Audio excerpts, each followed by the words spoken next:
This is my life with albinism. Now, this is my life with albinism. And this is my life with albinism. Hey! All right, welcome back to another episode of Life with Albinism podcast. I'm your host, Dale, and I have my two favorite sisters with me. Yay! I'm going to let them introduce themselves for a second time. Hooray! Sister, I started off last 2 years ago. It's your turn. I did? Yeah! Hello, my name is, what name do I use? Middle? I'll go with middle name. No one can pronounce the first one. Carol? Well, what's the first one? Onye, right? Onyema, yes, but let's go with Carol. All right. Let's go with Carol. Let's go with Carol. That's the name I use on TikTok anyway. Tickety talk. Okay. And I'm Noye. We're here for, again, for Nova 2.0. As they say, take two. Also known as Barely Unofficial on all official platforms. YouTube, TikTok, Yes, I was and going to say, give your social media if you would like. There's a lion that has a purple background. It's an albino lion with a girl with a green cane. You'll never miss her. Yeah. Right, sister?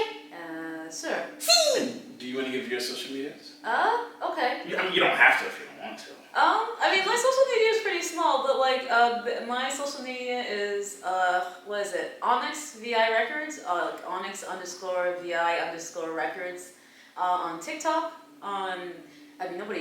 Instagram is kind of dead, but Instagram and YouTube? Yes, you tell From them. what that's worth? Yeah.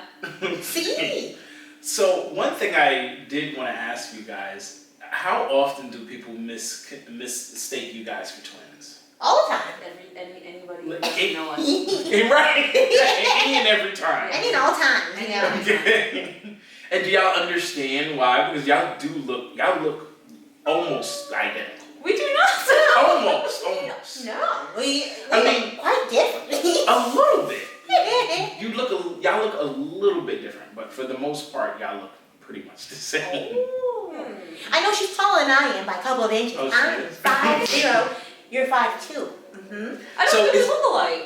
You don't? No. No, we don't see it. You don't think y'all look alike either? Nope.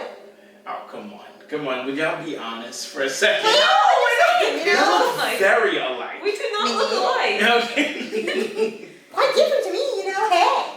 Okay, so does it get annoying when people misconstrue you guys as twins? No, usually it's usually like a one-time thing. Mm-hmm. You know? Okay. It's one of my things, like you always assume ignorance before malice. Okay. You can't get mad at somebody for knowing what they don't know. You know what? I like the way you put that. Ignorance before malice. Yeah. And that relates to albinism a lot because a lot of times people ask us silly questions Yeah. about our albinism, not because they're trying to be malicious, but Yeah. because they just don't know. Yeah, exactly. So it's like, it's your opportunity to educate them. Education, Yeah, man. Education. So what's your take on that, Bradley? See, I think the same thing though, you know. Same thing about blindness too, like, you know, because we're on TikTok and Instagram talking about all kinds of different things. Because blindness is a spectrum, and same with albinism. You know, it's a very wide spectrum. So you can have somebody who has different types of hair color.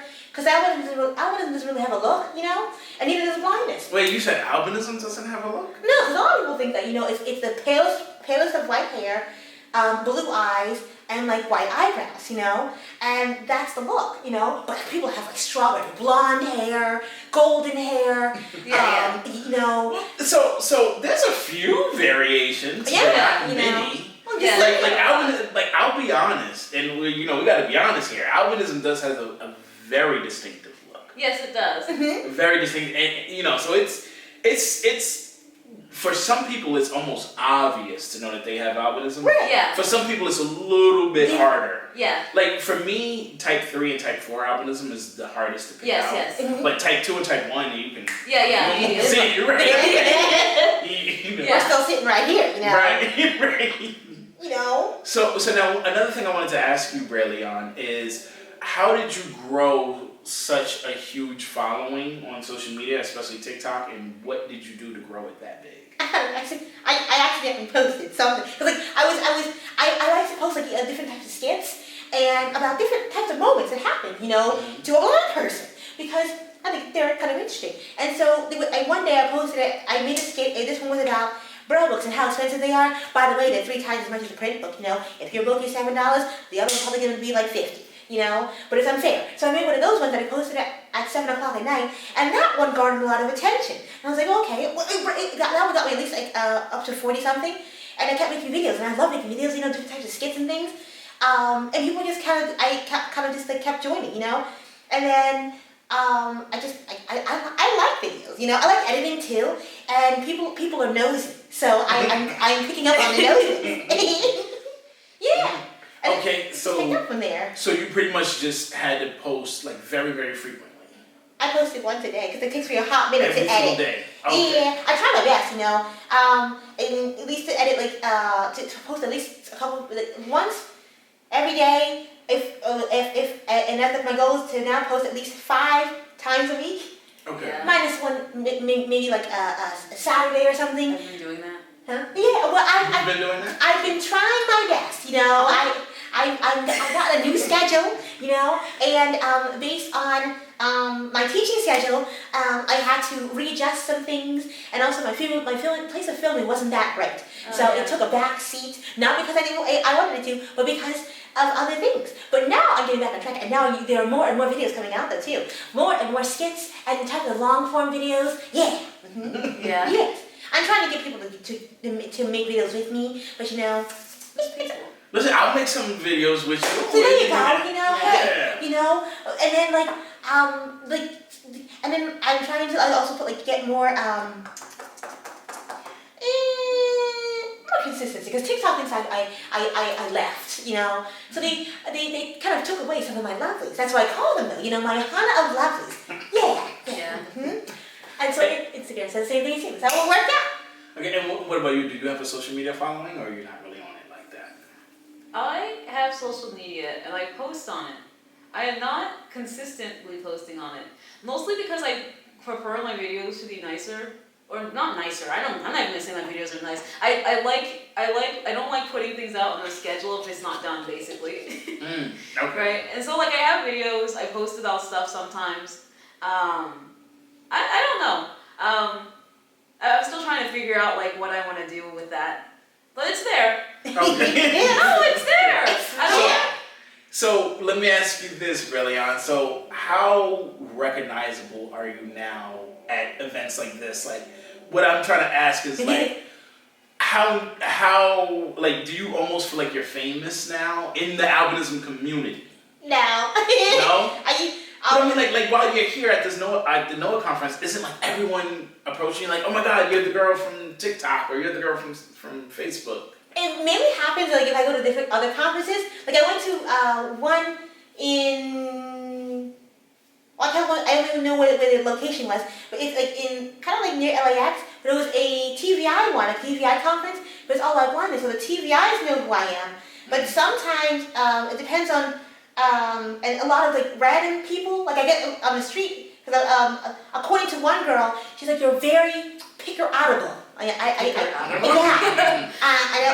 a very interesting phrase, But in those ones at my school too, apparently when I got hired, they all went to go look at the profiles. Yeah. Yeah. Okay, so are you saying that you get noticed more outside of the albinism?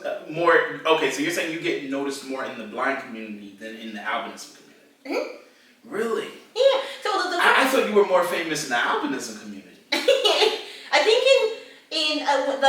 when we came to Florida last year, I think a couple people, a couple people who noticed me when after we finished with the kids, but they weren't sure if it was me or not. Really? Oh, okay. You You know, it's so funny. That's how I actually ended up meeting you. We were at the Orlando conference for NOAA, and you were standing there by the elevator, and I saw you the moment you opened your mouth. I was like, that's her, because your voice is very distinctive. So I was like, oh, that's her, and I was like, wow, that's the woman on TikTok with 1 million views and stuff like that. Funny thing, that's how a lot of people find me too. Because when I laugh, it's oh, she's over there. you know. Right. Yeah. Oh, like when you No. laugh, they'll hear your voice, like, oh. Yeah, yeah. You know that's the voice. You know, it's like because I same thing with my kids at school. Cause I love to laugh. You know, it's my thing. Some things are just funny. You know. Yeah. And Actually, no. It shouldn't be surprising that like you needed to speak. Maybe the reason you're not as talking here is because you're not talking a lot.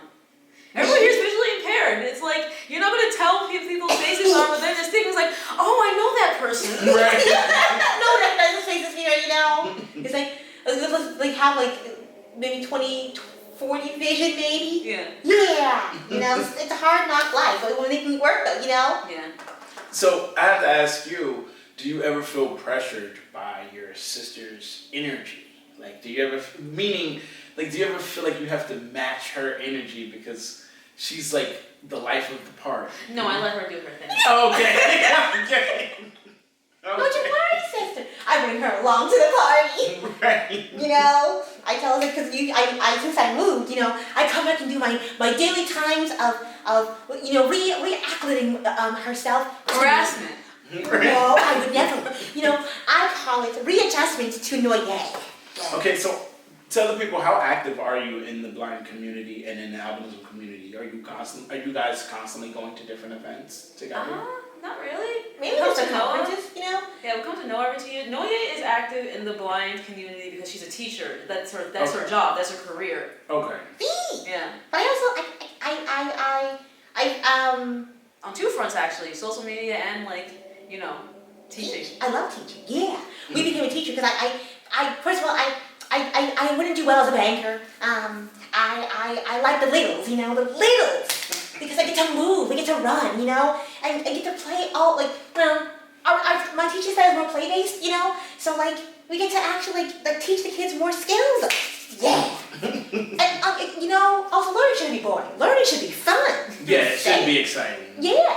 So, you know, but we're active more times in the blind community on TikTok and Instagram, too, and the albinism community, because, I still think, in my opinion, you know, Braille should be a thing in the community, you know. I think it helps a lot of people, Yeah. particularly me. So you know? let's talk about that for a second. Yeah.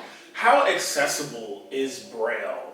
You know, not even just in books, but in other things. Like, for example, I noticed it now after I've read something about it, but I didn't notice it normally, which was, did you know, like, when you go to an ATM, there's Braille? Yeah.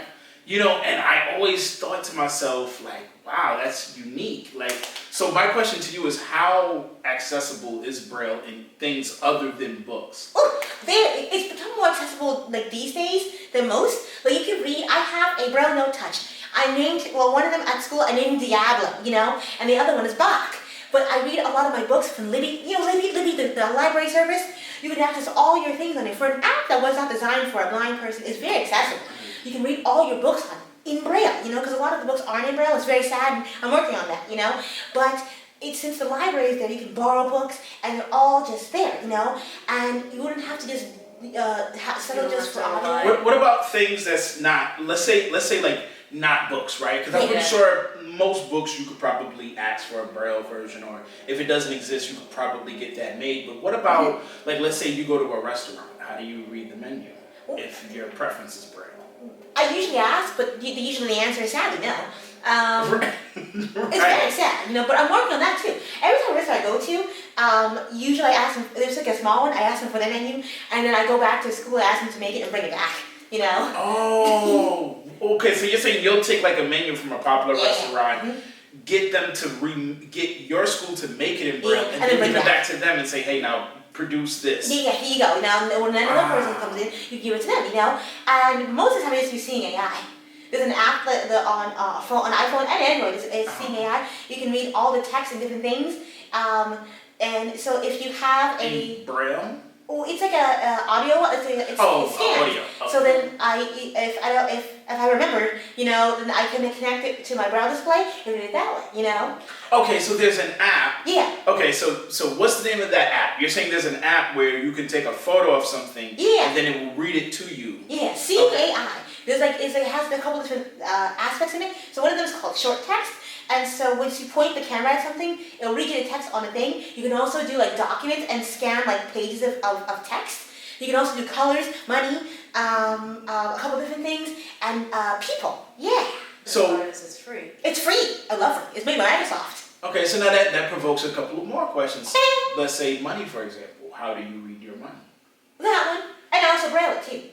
Okay, so you do braille your money. Mm-hmm. Really? It's But that's strange. Mm-hmm. What's it called? Because there are other countries, they have braille Tactile money. money. You know, Or and like tactile money. but It's just the US that doesn't. But So you have to Really? make it yourself. Wait, what countries have tactile money? Trinidad, Australia, Canada, Japan, China, like a lot of these other places have tactile money, but in the United States they give you like a bill reader thingy, but you have to apply for it, and the form is not you have to have somebody else fill it out for you, but if you don't, then the I-bill is $120. Really? In fact, just brilling the bills. It's not that hard. It's not hard. Yeah, didn't you make a video about brailing money? So you got a lot of people to actually that aren't blind to actually start get that it's like what, $5? Yeah, Start brailing their own money so that it gets back into circulation. Yeah, but then my question would be, okay, let's say I got paid today. I got $500. Brilliant. I brailled that $500, but once I spend it, I have no more braille money. Yeah. So Somebody else I'm has supposed it. to Start again. right. So I'm saying Maybe every time I get paid, yeah. I'm supposed to braille. Yeah. Yeah. That would be, I think the better option would be like you said, have some kind of tactile money. Yeah. Where it could be like a universal system for everybody. Yeah. Because I've never thought about any of these things. I never thought about braille on a restaurant menu. I never thought about braille on your money or other things. You know what I mean? So let's say, what would you suggest if a person is blind and they are unable to operate the camera on their phone because they're blind? They don't know where to focus the picture. So how would you suggest they read their menu then? Voice over it's also on the phone too. They go on iPhone. I'm not a big Android person, but Apple is a girl's girl, Okay. It has like a focus thingy that can tell you which if it's not in frame or something. Really? Indeed, it has. So wait, you're saying there's an app? Oh no, it's voice over. It's part of the phone. Really? Oh, it's built into the phone. Yeah. Yeah. And it will when you use your camera app, it will tell you if you're off center. Yes. That's how I film a lot of my videos, because No way. when I film my videos, I'm usually either outside or somewhere, and you have to be somewhat, further back, but then you can't see yourself. So, Right. what I do, I put the camera in the thingy, in the tripod, and back up. I count my steps, and it will tell me person center, and then I turn off the voice Okay. because I don't want it in the video. Okay, so I want to recap this stuff because there was a lot of good information that you're stating. So you're saying that there are ways in which you can go to a different school or a library and get certain books made in Braille for you, correct? No, she was talking more about the fact that aside from physical Braille, right, you can Right. have, there are devices that it's basically digital Braille. It's a Right. computer but with Braille. Yeah. Okay. And that gives you access to a lot of the media that you have in print, like PDFs, text, documents, Okay. The internet. library books, right, the digital ones, right? Right. And it'll convert it to Braille. Okay. Yeah. Okay, and what are the options for people who, let's say, have a physical book and they want it in Braille? Is there a place that they can go to, like a library or a university, and say, here's this book that I have, Braille the entire book for me? Is that possible? Some places, they already have the book, and they just have to emboss it. But if it's a textbook, then they have to send it off to somebody because a lot of them have graphics in them, and they have to be done a certain way. Because some graphics are kind of complicated. But let's say like a storybook. Oh, so you have maybe if it's a kid's book, either National Braille Press or Seedlings has the copy because they usually make a lot of those Braille books. And if you ask the National Braille Press, you usually give you a quote that you can pay for that book too.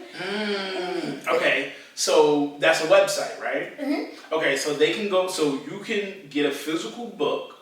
Go to nationalbraillepress.com. You don't even need to get a physical book. You can just tell them the name of it. And Okay. So you don't even have to have the. Okay, so you can say, hey, I want Harry Potter and the Chamber of Secrets brailled for me. Indeed. And then they'll give you a quote of how much. Yeah. Wow, that's interesting. Right, you know? This is a lot of good information right now. But be aware, some of those, the people who make the Braille books, like, the National Braille Press sells the books as, like, Braille books at the same cost as the print books, so nobody has to pay any extra. But there are people out there who are selling these books for $90 to $100 a book. And since Harry Potter is thick in print, the number of volumes per one book is probably going to be like 3 or 4, and that will probably run you about $80. You know, which is not fair though, in my opinion. You know, because I would make the person. It sounds fair to me because somebody has to take the. Because imagine the work that it takes for someone to braille that whole book. Which is Harry true, Potter though. book would be like 900 pages. But then you're following somebody else, not the reader. Right. You know, Right. I should have to pay $100 because I want the book. I mean, it's like anything. If you go get a shirt tailored to your size, you gotta pay for that. But then, look at it this way. You know, since we're born the way that we're born, though, you know, why should things have to be so expensive for us? You know, if you want to get a monocular will probably run you about close to $500 to $700. You know, if you didn't get it from the eye doctor.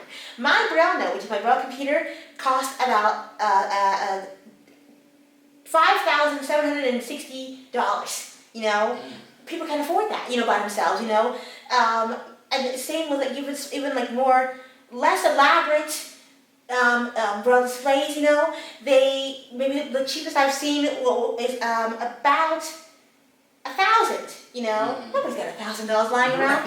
But I still think that Braille is beautiful. Yeah. Okay, so there's websites that people can go to and request a book in Braille. Yeah. There's also apps on a person's phone and software on a person's phone that they can use to read things to them. Yes.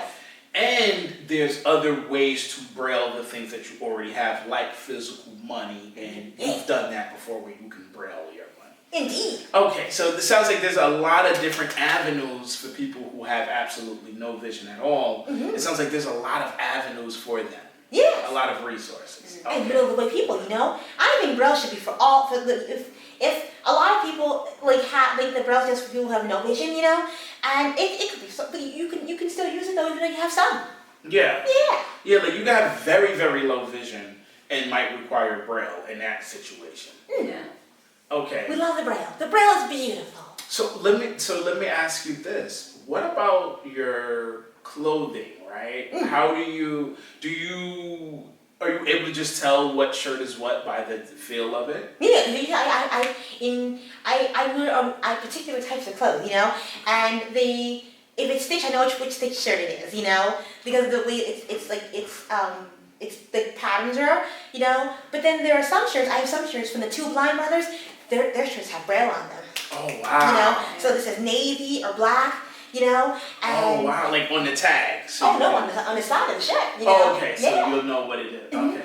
But a lot of them, like I only wear like certain type. I wear jeans and jeans with pockets, you know, or like jeans, you know. So it's either navy blue, gray, or green, or black. One black one, yeah. So or leggings. the last question I have for you is, what about shopping at like a grocery store? Let's say you're at a grocery store now. Obviously, with the grocery stores, there's like 10, 12 aisles of all different things, and when you're looking for very, very specific things, how do you navigate that with no vision?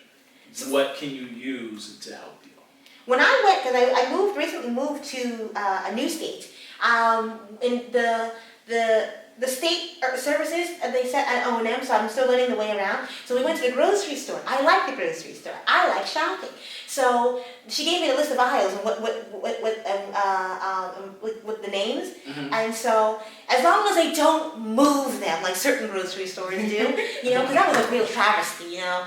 I went to there was an Aldi, you know, because Aldi's everywhere, and one they haven't changed the store in a hot minute. And then one day, all of a sudden, the produce and the salad were on the other side. I'm like, this isn't right. It's respectful. Okay, so they can tell you what aisle everything is in, but then how do you still navigate it? Like, if they let's say you're looking for an apple, and they say, okay, the apple is in the produce section or the produce section. How do you then find where the apples are? Because there's hundreds of different fruits. They are, but they feel different, you know. Like if you have, you you have to go and touch all the apples. I'm telling you, you have to do that. Yeah, in my come on, Bradley. No, You can't. no. You have to go and touch. I'm telling you, if you don't pick up the salad, the lettuce, you won't know that one's ripe and one's not. You'll get the most bitter lettuce. Okay.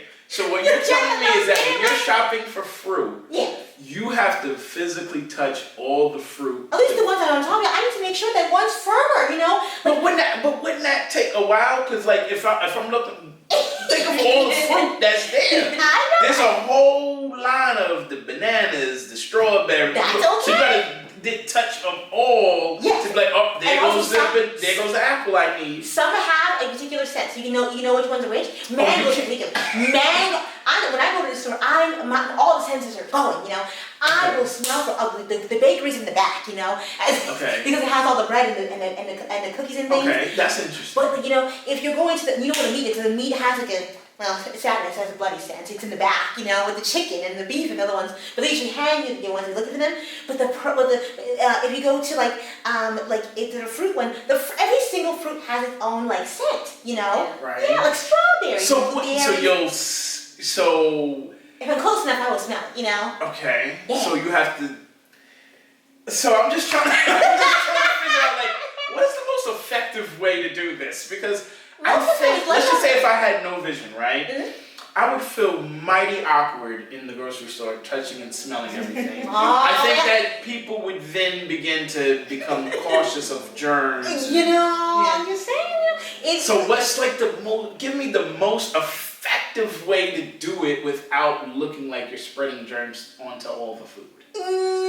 You could ask, somebody. Right, You could, but you can also call Ira. There's or Be My Eyes.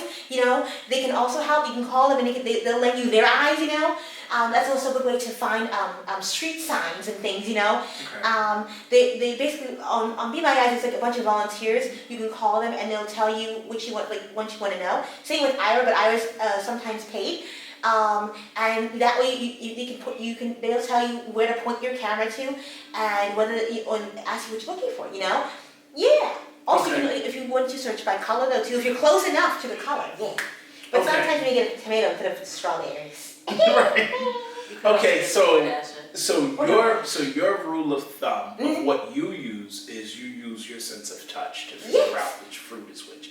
Now, what about for the things that are all going to feel the same? Like, for example, let's say you're looking for some kind of canned goods and you're in the aisle with all the cans. Now, all the cans feel like cans. Seeing AI, man, seeing AI. Okay, which is an app on the phone that will use your camera to scan the aisle, and then how does it work? Like, you're scanning with the phone and then it'll say, walk to the left, that's where the green beans are. It'll be like that? There's what's it called? Navalans? That was called? Maybe. Yeah, but there's a section on Seeing AI that has a more AI section where it'll ask you to take a picture and then you'll ask it where some things are, and if it's a good enough picture, it'll tell you, Okay, so you could just take a picture and then what would it say? The canned beans are on your left side. But see, I even still think that would still get a little rough, because if it's like, I guess I'm thinking too deep into it. 'Cause I'm like, what if I want beans and I want the bush baked beans? But there's a whole bunch of beans in the bean section, and it's going to tell me, the beans is right in front of you. All right, well, which one is the beans that I want? Which one's the pinto bean? You may want to call somebody with some smiles, I recommend a broth. Okay, but I guess it would also read it to you, right? Like it will say bush baked beans. Yeah. Okay. If it's by brand, some brands are also getting very creative. Whereas like Navalans, but they have like a code that will be on the side of the packaging, and all you do is you put your phone in the direction, it'll pick it up, Okay. And it'll tell you if you're getting warmer or hotter, it's hot and cold to the item. Okay. It needs to be on more products. It's not. I think one of my favorite creators on social media is Lucy. She has it, but she lives in the UK. Now the UK is getting some more things, and I think we should be here. Mm-hmm. Yeah. Yeah. Okay. Yeah. And now, lastly, for you, where is your vision at? I know you stated that you do not use Braille, you do not use a cane. So where's your vision? Do Where you is need to I'm use trying any to of get these you apps? some more cane for you. There's a beautiful red one in your future. Well, do you need a cane? Yeah, the thing about canes is there are two types, right? There's the one that you use for, navigating, right? Mm-hmm. And there's also the one, like, kind of thinner ones that you can use for identification. Simple Right? canes. Like, say that, like, you don't need it for, like, let's say, walking around, right? Like, for navigation, right? But, like, you're going to, like, say, an airport or, like, someplace that's, like, really busy that you're not familiar with, right? If Oh, you okay, like be able very to crowded, identify yeah. That you may not be able to see very well. Mhm. Those are good. There are canes that are good for that, right? I don't have any of those, right? At some point, Noya pointed out that it might have been back when I was like in high school-ish, college, right? I used to do a lot of like nature-y mountain stuff, right? And it would have probably have been useful then. So like if I ever like start doing that again, I would probably get one, right? But my vision is pretty good, right? I can navigate by myself. Even Noye can do so if she really needs to, right? But it's not really, but it's like even if you can do something, right? Sometimes using something that can help you could be useful, right. right? Because I was in the woods tripping all the time, right? A cane that had one of those wider tips would have been useful back then if I had known that it was an option and not been afraid to use it because Teenage Me was not going to be doing that. So, but as of now, you can navigate pretty well without any assistance. Yeah. You don't use any apps. You don't. I mean, I use like Zoom on my phone. I zoom in on stuff, right? Like I tend to use digital stuff because it's easier to read and stuff like that, right? I'll use the Zoom features on my phones. There are like speech options that will like read stuff. Not so much because I can't read it, but because I don't want to. Your eyes will get tired, right? Right. Like at the end of the day, like what the albinism gives you like a certain amount of visual impairment, right? And like the thing about that is that like you gotta figure out how to fix that, but like also what do I want to say? This has to do more with how difficult it is for like people that are completely blind, right? Like especially like even compared to like the usable vision I have, right? Like but even like for us, right? Like there's a lot of stuff, or better yet, like how do I say this? Like at the end of the day, like what it is like a disability, right? And like there are things that you can use to like accommodate for those things, right? But they don't like fully replace it, if that makes sense. And you kind of just have to like move through the world like that. Understood. Yeah. Well, I think this was Oh, go ahead. I'm sorry. Oh, no, it's I'm gonna cut fine. you off. Go ahead. No. So like things are gonna automatically end up being more difficult, like for anybody that doesn't have like full access to like all of their 5 senses or whatever like minority they happen to be a part of, and that's just how you have to exist in the world. That's it. Okay. Although there is a person on TikTok, she made a really serious video. She said that you can get your pigment back if you just took off your sunglasses. You can? Yes, if you took off the sunglasses and just sat there because apparently it's blocking the melanin coming into your body. I guess so. We need to go outside more often.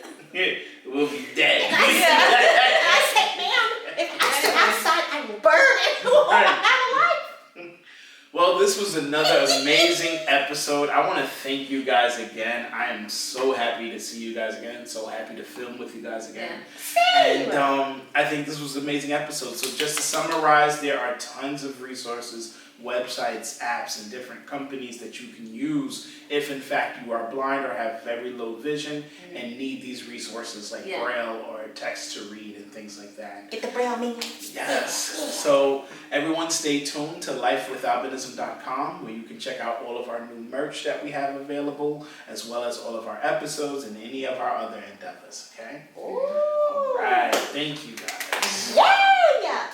All right. That was an amazing episode. Right? That was really good. I'm not going to lie. Hooray!